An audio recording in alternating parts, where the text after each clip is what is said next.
The day I chose my Alpha's twin brother was the day the man who never fought for me finally learned what it meant to lose everything. I used to believe love was something you earned through patience. If you stayed long enough, worked hard enough, forgave enough, eventually the person you loved would choose you back. For 3 years, that belief kept me standing beside Ethan Hayes, the brilliant Alpha CEO who ruled Hayes Corporation with a calm voice, an unreadable expression, and a schedule that left room for everything except us. No one outside his private life knew I existed. At work, I was simply Noah Carter, a graphic designer who somehow earned the CEO's trust. Behind closed doors, I was the man who memorized how he liked his coffee, reminded him to eat during 18-hour workdays, and stayed awake beside him whenever another business crisis stole his sleep. I never asked for expensive gifts. I never asked for public affection. I only wanted one thing. Someday, I wanted him to stop looking over his shoulder before reaching for my hand. Every time I almost lost hope, Ethan would give me just enough to believe tomorrow would be different. A quiet smile after midnight. A birthday dinner with no cameras. A promise whispered while watching the city lights from his penthouse balcony. Just a little longer, he always said. When the timing is right, I won't have to hide you anymore. I believed him because loving Ethan had become the center of my world. Then came the Hayes Foundation Gala, the biggest corporate event of the year, where investors, politicians, celebrities, and business leaders gathered beneath crystal chandeliers that reflected 1,000 tiny lights across the ballroom. Ethan personally asked me to attend. Tonight matters, he told me that morning. Be there. Those 3 words echoed in my mind all day. For the first time in years, I allowed myself to imagine the impossible. Maybe tonight was the night. Maybe after every sacrifice, every lonely holiday, every canceled vacation, every anniversary celebrated behind locked doors, he was finally ready to let the world know I belonged beside him. I rented a dark navy tuxedo I could barely afford, rehearsed 100 conversations in my head, and walked into the ballroom carrying more hope than fear. When I spotted Ethan across the room, he looked exactly as he always did. Perfectly composed, impossibly handsome, every movement effortless. Our eyes met for less than a second. Instead of walking toward me, he stepped onto the stage. The room fell silent as microphones came alive. Thank you all for joining us tonight. He began with the confidence that made entire boardrooms listen. He spoke about expansion, partnerships, and the future of Hayes Corporation before pausing with a faint smile I had once believed belonged only to me. There is one more announcement, he said. A personal one. My heart pounded so loudly I barely heard the applause. Then a woman in an elegant silver gown joined him under the spotlight. Claire Morgan, Director of Corporate Communications. Ethan gently reached for her hand, lifted it for everyone to see, and the diamond on her finger caught every light in the room. I'm honored to announce our engagement. The applause erupted like a wave. My body refused to move. My hands went numb around the champagne glass I had been holding. Across the ballroom, Ethan finally looked at me again. There was no surprise in his eyes. No panic. Only quiet resignation, as if he had already decided that whatever broke inside me tonight was simply another cost of doing business. I do not remember setting the champagne glass down. One moment it was cold against my fingers, and the next I was standing outside the ballroom, surrounded by the quiet hum of the hotel's marble hallway while laughter and applause echoed behind closed doors. Every sound felt impossibly distant, as though someone had placed a thick wall between me and the life I had spent 3 years building. The elevator doors opened with a soft chime, but before I could step inside, I heard my name. Noah. Ethan's voice had always been enough to stop me. Tonight it almost did. I turned slowly and watched him approach, still wearing the same composed expression that had impressed investors only minutes earlier. His tie remained perfectly straight. His hair had not moved. Even after announcing an engagement that shattered my world, he looked as if he had simply finished another successful presentation. You left too quickly, he said quietly. I stared at him, searching for some sign that this had all been a misunderstanding. Did I? My own voice sounded unfamiliar. I thought I stayed exactly long enough. He exhaled through his nose and glanced briefly toward the ballroom doors. This is not the place. Apparently nowhere has ever been the place. The words escaped before I could stop them. For a few seconds neither of us spoke. The silence between us was heavier than any argument we had ever had. Finally, Ethan looked directly into my eyes. The engagement is strategic. Claire understands that. I blinked once, unable to believe what I had just heard. Does she also understand that you promised someone else a future? He hesitated, and that single pause hurt more than any answer could have. The board demanded stability before the merger is finalized. Public perception matters. I laughed softly, although there was no humor left inside me. So that is what I have been competing with all these years. Not another person. A stock price. You know it is more complicated than that. No, I replied. I think tonight made everything painfully simple. Ethan reached toward me, stopping just before his hand touched my arm, as though even now he was measuring who might be watching. That tiny hesitation said everything his words never could. Give me some time, he said. After the merger, things can change. I felt something inside me finally become still. Not healed, not stronger, simply finished. 3 years ago you asked me for patience. I whispered. Then you asked for another year. Then another 6 months. Tonight you asked an entire ballroom to celebrate your engagement while expecting me to wait again. Tell me honestly, Ethan, if I keep waiting, when do I finally become real? His jaw tightened, but no answer came. I reached into the inside pocket of my jacket and wrapped my fingers around a small velvet box that I had carried all evening. Inside was a simple platinum ring. I had planned to give it to him after the gala if he finally chose us. Instead, I placed the unopened box into his hand. He looked down at it with visible confusion. What is this? The future I kept believing in. His fingers closed around the box, but he did not open it. For the first time since I met him, I realized Ethan Hayes genuinely believed I would always stay. He had never imagined a version of the story where I walked away. I nodded once, turned toward the exit, and stepped into the cool spring air. Rain had just begun to fall across the city, leaving silver reflections on the sidewalk beneath the hotel lights. I took exactly 3 steps before a long black luxury sedan rolled silently to the curb beside me. The rear passenger window lowered halfway. Behind the tinted glass sat a man with the same gray eyes as Ethan, but none of the hesitation. Get in, Noah, Damian Hayes said calmly. You deserve to go somewhere no one will ever ask you to wait again. For several long seconds, I simply stared through the half-open window.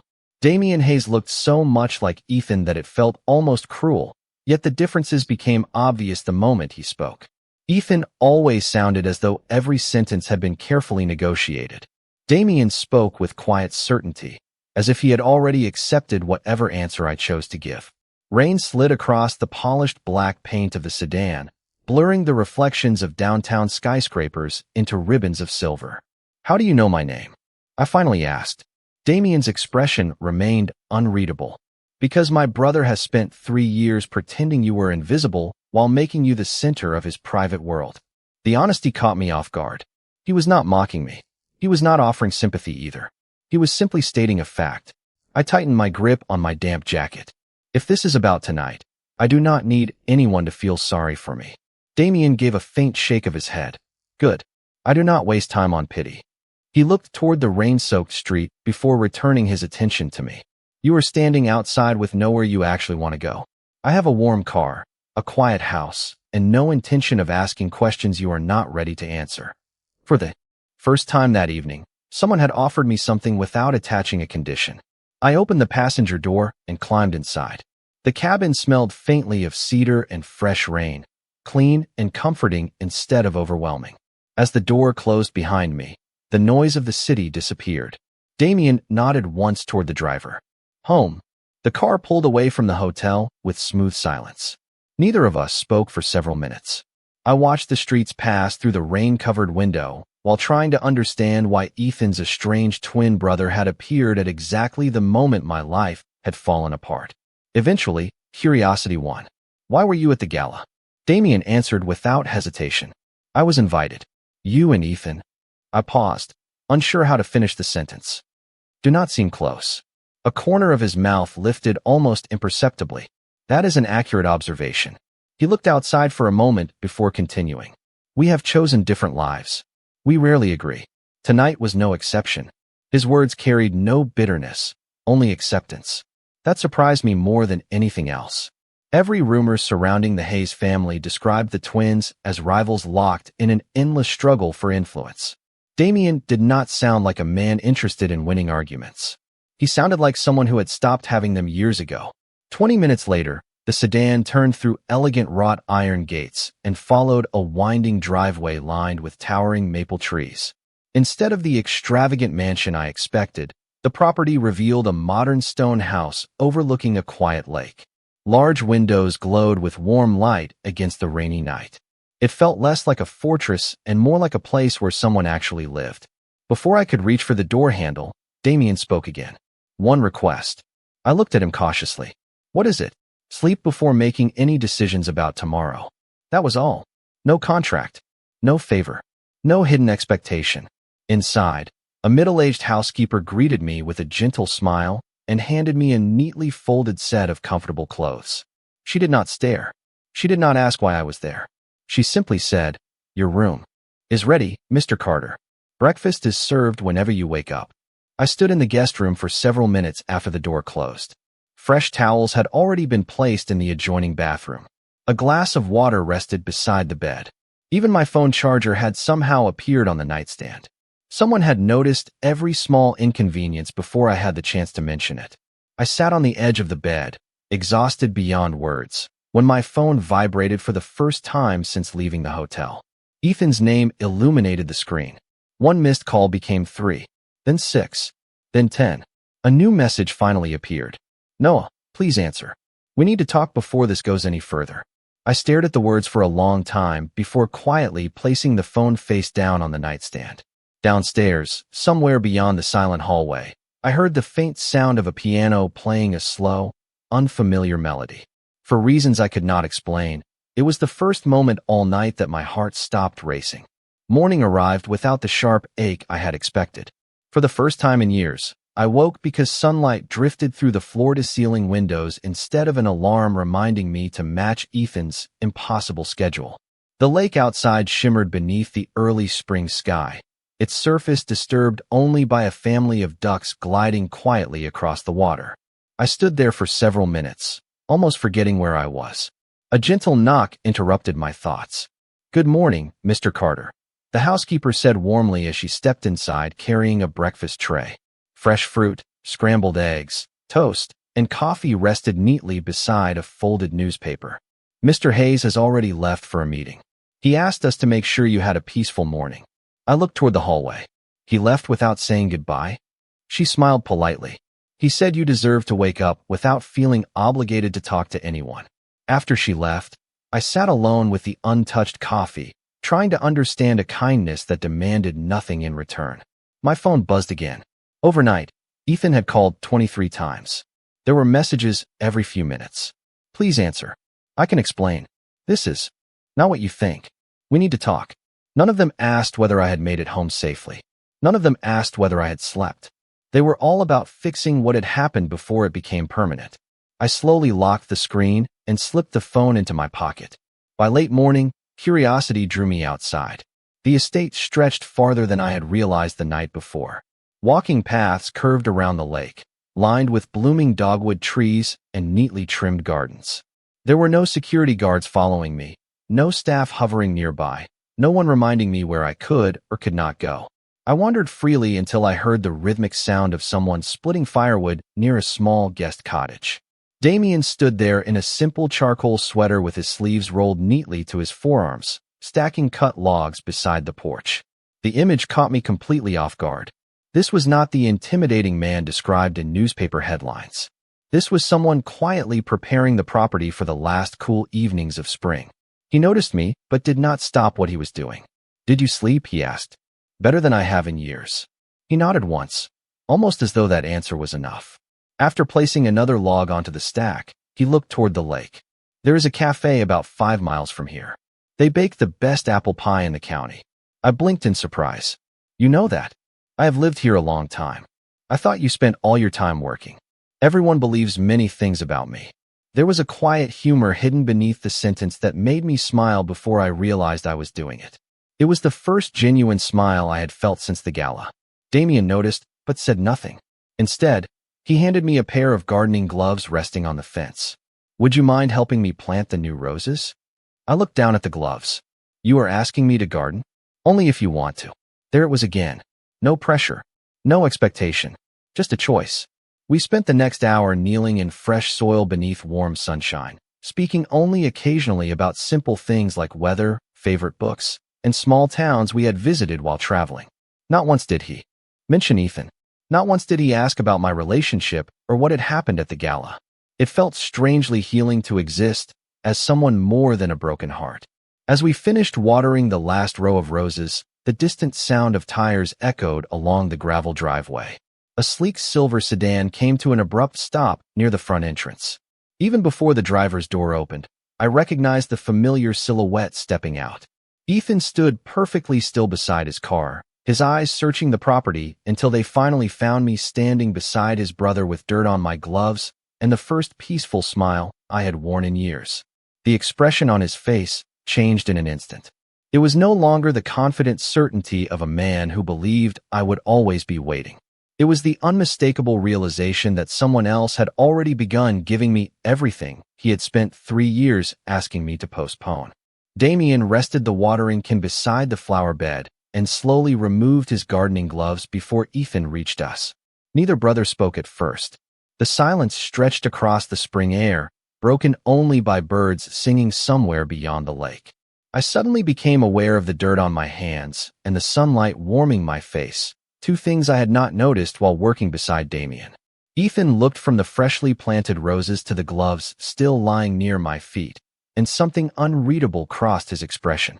"Can we talk?" he asked quietly. His voice carried none of the confidence that had filled the ballroom less than 24 hours earlier. I looked toward Damien, expecting him to leave us alone. Instead, he calmly picked up the empty watering can. "I will be inside," he said. Before walking away, he glanced at me rather than his brother. "If you want this conversation to end, it ends." It was a simple sentence, yet it settled something inside me.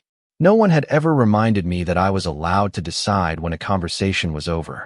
After Damien disappeared into the house, Ethan stepped closer but stopped several feet away. "You ignored every call. I needed silence. You disappeared." I met his eyes. "No, Ethan. I finally stopped waiting exactly where you left me." His shoulders lowered slightly. "I made a mistake." The words should have been everything I wanted to hear. For years I had imagined Ethan apologizing, admitting that work had consumed him, promising to change. Instead, I felt strangely calm. "Did you?" I asked. "Or did your plans simply not go the way you expected?" He frowned. "What does that mean?" "You believed I would stay. You believed I would understand. You believed I would accept another promise with no date attached." Ethan looked away toward the lake. "The engagement was for the company. Then why did you never tell me beforehand?" He opened his mouth, then closed it again. The answer never came. We both knew why. He had been afraid I would refuse to stand quietly in the shadows one more time. After several long seconds, he finally spoke again. "Come home with me." I smiled sadly. "Which home?" He looked confused. "The apartment." "The apartment where I entered through a private elevator because no one could know I was there? The home where I celebrated birthdays after midnight because your schedule came first? The home where every holiday could be canceled by a board meeting?" Ethan's silence was louder than any argument. I took a slow breath. "Do you know what I have done since arriving here?" He shook his head. "I slept 8 hours. I ate breakfast without checking my phone. I planted roses." I smiled. I looked directly at him. "None of those things happened because someone made grand promises. They happened because someone gave me peace." Ethan's eyes softened with regret. "I can give you that too." "Can you?" I asked gently. "Or do you only want it because someone else already has?" The question lingered between us. Before Ethan could answer, the front door opened behind us.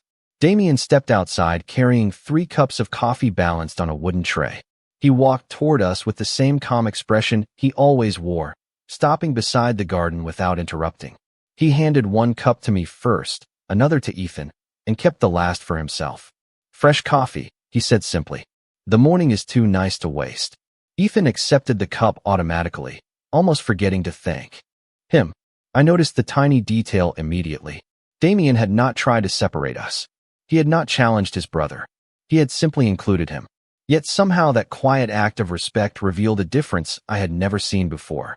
One man always asked me to fit into his life. The other quietly made room for me in his. The rest of the afternoon passed with an uneasy calm that felt almost fragile. Ethan left before lunch, but not before looking back one last time from the driveway. There was no anger in his expression anymore, only the quiet disbelief of someone watching a future slip beyond his reach. As his car disappeared through the front gates, I realized something that frightened me more than losing him ever had. I did not feel the urge to run after him. I spent the next several days settling into a rhythm I had forgotten life could have. Every morning began with coffee overlooking the lake. Every afternoon brought another small project around the estate. Sometimes Damien worked beside me without speaking for nearly an hour. Strangely, those silent hours never felt awkward. They felt peaceful, as though conversation only happened when it genuinely had something worth saying. One evening we drove into town to buy fresh vegetables from a weekend farmer's market. No security convoy followed us. No photographers waited outside. Damien carried 2 canvas bags while I wandered between flower stands and homemade bakery stalls, smiling politely at people who greeted him by name. They did not lower their voices when he walked by. They waved. An elderly woman insisted he take an extra loaf of sourdough because, as she proudly declared, he had helped repair the community library roof after a winter storm. I looked at him in surprise once we returned to the car. "You never told me you do volunteer work." He fastened his seat belt without looking at me. "It is not something people need to hear about." I laughed softly. "You really are nothing like the stories. Stories are easier to sell than ordinary truth." On the drive home, we stopped beside a small overlook where the valley stretched for miles beneath the golden light of sunset. Damien handed me a paper cup filled with hot apple cider from a roadside stand before leaning quietly against the wooden fence. We watched the sky change colors without speaking. It reminded me of all the evenings I had spent waiting alone in Ethan's penthouse while meetings ran late. Back then, every beautiful sunset had felt like another reminder that life was happening somewhere else. Here, it simply existed, asking nothing from either of us. As we turned to leave, my phone vibrated again. Claire Morgan's name appeared on the screen. I hesitated before answering. "Hello." Her voice sounded tired. "Noah, I know this is unexpected, but I thought you deserved to know something." I remained silent. The engagement announcement was real for the board, but it is already falling apart. My chest tightened. "Why are you telling me this?" "Because I refuse to let Ethan keep pretending everything could be solved with another delayed promise." She paused briefly before continuing. "He canceled 2 investor meetings this week. He has barely slept. Yesterday he admitted that he has spent years protecting his company while taking the one person who protected him completely for granted." I closed my eyes, unsure whether those words brought comfort or sadness. Claire sighed quietly. "I am not calling because I want you back with him. I am calling because I think you deserve the truth. I ended the engagement this morning." After the call ended, I remained standing beside the car, staring at the fading sunlight across the valley. Damien waited without asking what had happened. Eventually, I slipped my phone into my pocket. "Claire canceled the engagement," I said. Damien nodded once. "How do you feel?" It was such a simple question, yet Ethan had never asked it. I searched for the answer honestly. Relieved for her, I admitted. Sad for him. Damien looked toward the distant mountains before speaking quietly. "Feeling compassion does not mean you must return to the place that hurt you." His words settled deeply inside me because they asked for nothing in exchange. At that exact moment, another message appeared on my phone. This time it contained only one sentence from Ethan. "I finally understand that loving someone is not the same as expecting them to keep waiting." The following week brought an invitation neither Damien nor I expected. Hayes Corporation was hosting its annual charitable arts gala, an event Noah himself had helped design months before everything fell apart. The invitations had already been printed, the exhibition already assembled, and my original artwork still hung inside the ballroom under my own name. I assumed no one would notice if I stayed away. Then a handwritten envelope arrived instead of an electronic invitation. Inside was a single card bearing the signature of the foundation director. "Your work deserves to be seen. Whether you attend is entirely your choice." I turned the card over several times before placing it on the kitchen counter. Damien glanced at it while preparing coffee, but said nothing. After a long silence, he finally asked, "Do you want to go?" I expected advice. Instead, I received another choice. "I do not know," I admitted. "Part of me wants to avoid everything connected to that place." Damien poured coffee into 2 mugs before answering. "Then do not go because of the building." Go only if you believe the person you are becoming deserves to walk into any room without fear. His words stayed with me for 2 days. On the evening of the gala, I found myself standing in front of the bedroom mirror adjusting a navy suit that had been tailored only a few days earlier. It fit comfortably, not because someone had expected me to impress a room full of executives, but because the local tailor insisted everyone deserved clothes that made them feel confident. Downstairs, Damien waited beside the front door wearing a charcoal tuxedo with the same quiet elegance he carried every day. When he saw me, he smiled faintly. Ready? I surprised myself by answering honestly. Not completely. Good, he replied. Courage usually arrives before confidence does. The ballroom looked almost identical to the night my life had changed, yet everything inside me felt different. Conversations floated through the elegant hall while a string quartet played near the grand staircase. My artwork lined one side of the gallery, accompanied by small descriptions explaining the inspiration behind each piece.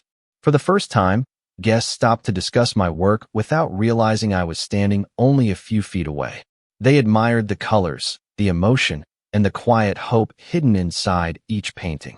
No one introduced me as someone's assistant. No one described me as an extension of another person's success. I was simply Noah Carter, the artist.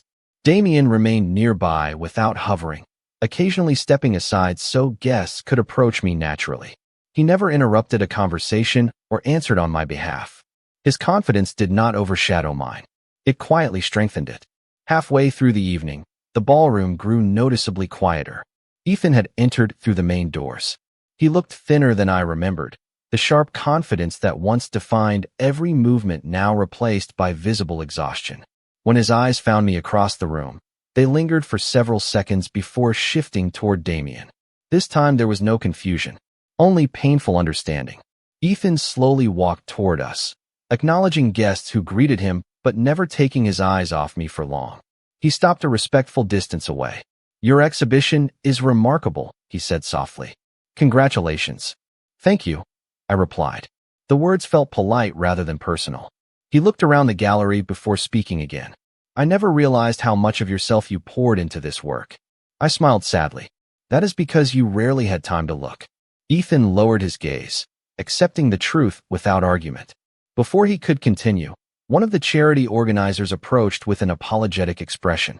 Mr. Carter, the photographer would like a picture beside your featured collection. I nodded and turned instinctively toward Damien. Without saying a word, he adjusted the cuff of my jacket where it had folded slightly during the evening, then stepped back with an encouraging nod. It was a tiny gesture, almost invisible to everyone else in the room. Ethan saw it. He watched someone quietly notice the smallest detail about me without being asked.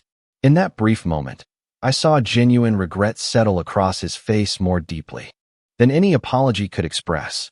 As camera flashes illuminated the gallery, Ethan remained standing alone a few steps away, realizing that the attention he had postponed for years was now being offered naturally by someone who never treated kindness as something to schedule for a later date. The applause from the charity exhibition slowly faded as the evening settled into quiet conversations, but I could still feel the weight of Ethan's eyes following me across the ballroom. For years I had imagined what would happen if he ever truly saw me. I thought it would feel like victory. Instead, it felt like closure. Damien never mentioned Ethan during the drive home. He turned on the radio, lowered the volume just enough to let soft piano music fill the silence, and drove along the lakeside highway while the city lights disappeared behind us. The absence of questions gave me space to think instead of defending my feelings. The next morning, the estate returned to its familiar rhythm. I spent several hours sketching beside the lake, while Damien reviewed documents on the back porch. Around noon, a black luxury sedan entered through the front gate. This time I recognized the vehicle immediately. Ethan stepped out alone, carrying nothing except a small wooden box in one hand. He looked tired, but there was a calmness in his expression that had not been there before. Damien quietly closed his notebook and stood. Instead of walking toward his brother, he turned to me. This conversation belongs to you. With that, he walked toward the gardens, leaving the front porch entirely to us. Ethan slowly climbed the wooden steps until he stopped several feet away. He looked around the peaceful property before meeting my eyes. I finally understand why you stayed here. I waited without speaking. He held out the wooden box. This belongs to you. I recognized it immediately. It was the small velvet ring box I had placed into his hand outside the gala. Somehow, seeing it again hurt less than I expected. I accepted it quietly but did not open it. Ethan took a slow breath. For weeks I kept thinking the engagement ruined everything. He shook his head gently. It did not. It only exposed everything I had already been doing wrong. I remained silent, allowing him to finish without interruption. I kept convincing myself I was protecting our future, he continued. The truth is that I kept asking you to sacrifice your present because it was easier for me. His voice grew softer. Every time I promised that things would change later, I was really asking you to accept less today. The honesty in his words felt different from the apologies he had offered before. There were no excuses left. No business strategy. No deadlines. Only responsibility. Ethan looked toward the lake where Damien could be seen in the distance, pruning rose bushes beneath the afternoon sun. He gave you something I never realized you needed. Peace, I answered quietly. Ethan nodded. And respect. He smiled sadly. I thought love meant building a perfect future for someone. He showed me it also means making today feel safe. For a long moment, neither of us spoke. The wind carried the scent of blooming roses across the porch, and somewhere beyond the trees I could hear birds singing. Ethan finally lifted his eyes to mine again. I am not here to compete with my brother. His voice trembled almost imperceptibly. I am not here because I think I deserve another chance. He paused before continuing. I came because I needed to tell you something without expecting anything in return. My fingers tightened slightly around the small wooden box. Go ahead. He took one slow breath. I love you, Noah. I should have been brave enough to let the world know that years ago. I should have chosen you before choosing convenience. I should have understood that every delayed promise became another broken promise. His eyes glistened in the afternoon light, but he never looked away. If your life is happier without me, then I will spend the rest of mine being grateful that someone finally gave you what I failed to give. But if there is even the smallest place left in your heart someday, I will spend however long it takes earning your trust instead of expecting it.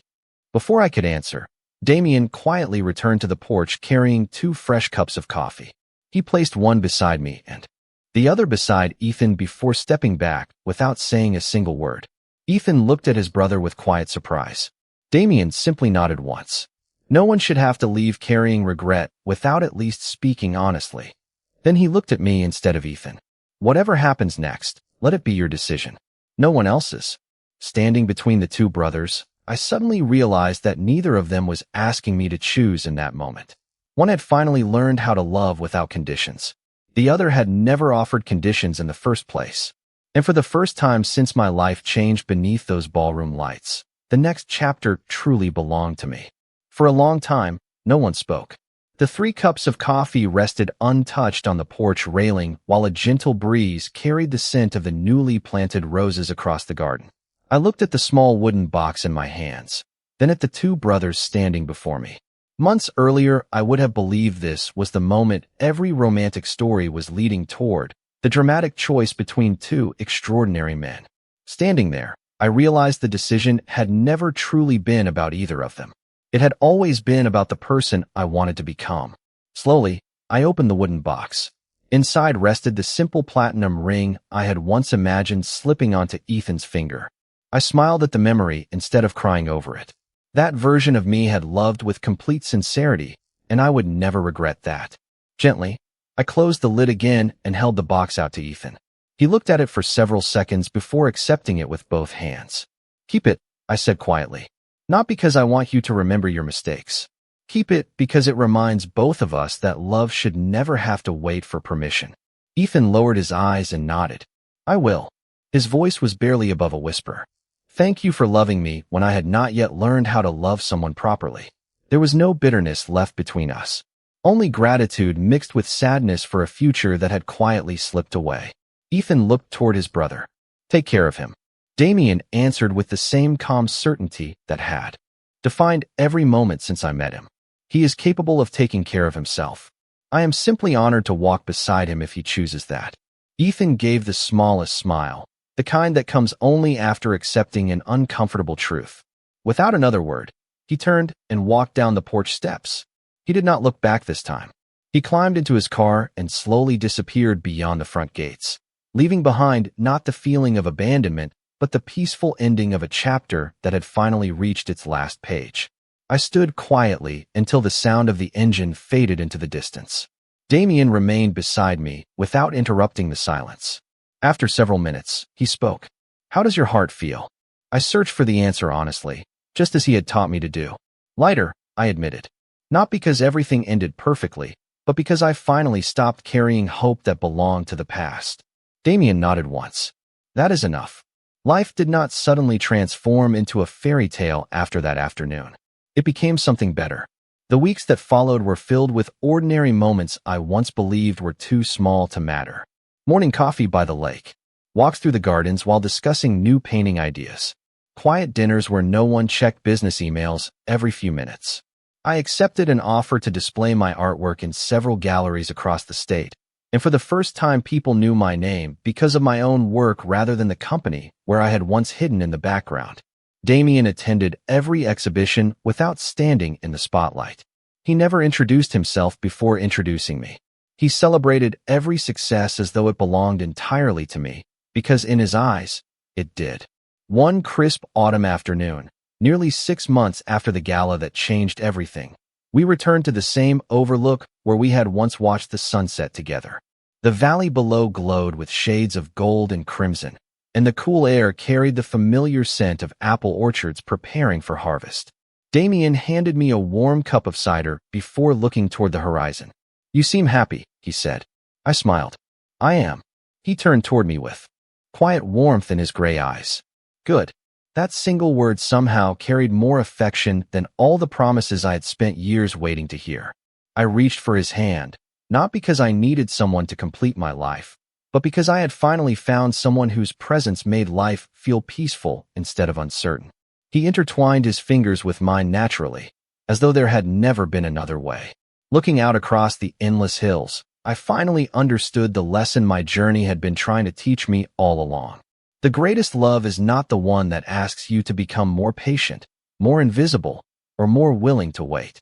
The greatest love is the one that quietly reminds you, every ordinary day, that you were worthy of being chosen from the very beginning.